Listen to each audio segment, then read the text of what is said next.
Азыркы заманда көпчүлүк эмнегедир заман өзгөргөнүн байкабай калды билбейм.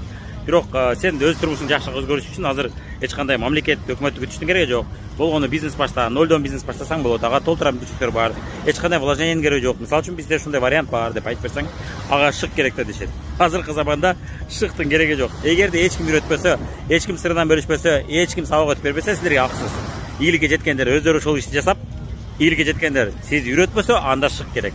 А бирок үйрөткөн заманда азыр толтура интернетте көптөгөн акысыз сабактар, көптөгөн билимдер бар. Ошону гана билип алып, туура колдонуш керек, практикада жасаш керек, өтө көп мээнет кылыш керек. Ошондо бизнес куруп алып, турмушуңузду жакшыраак өзгөртсөңүз болот. Бирок эң жакшы шыты бул шык керек деп кутулуу. Эмнеге дегенде шык керек деп кутулуш оңой, жана башка бирлердин күнөөлөш оңой. Ал эми чындап ишенип, чындап өзүңүздүн үстүңүздөн тынбай иштеп, мээнет кылып отуруп, кээ бир учурда адамдар ишенбей атканына карабай, колуңуздан келбей атканына карабай, жасай берип, ийгиликке жетүү кыйын.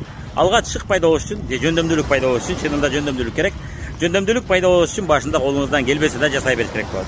Анан сиздин колуңуздан келип баштайт. Кандай гана иш болбосун, башында ушундай болгон. Камак, бышыруу бул дагы ошентип үйрөтөбүз, үйрөнөбүз дайым. Чет тилге дайым ошентип үйрөнөбүз. Автоунаа айдоо, жада калса автоунааны айдоого да биз тынбай, колубуздан келбей атса да жасай берип үйрөнөбүз. Бизнес дагы дал ошондой нерсе. Болгону, албетте көпчүлүк бизнестерди баштоо үчүн акча керек, вложение керек. Аны туура түшүнөм. Бирок мисалы үчүн биздин вариантта эч кандай вложение, эч кандай акчанын кереги жок. Менин толтура окуучуларым муну жасап, ийгиликке жетип, бул чындык экенин тастыктап, далилдеп коюшту. Эгерде сизге мындай мүмкүнчүлүктөр кызык болсо, комментарийге жазабыз.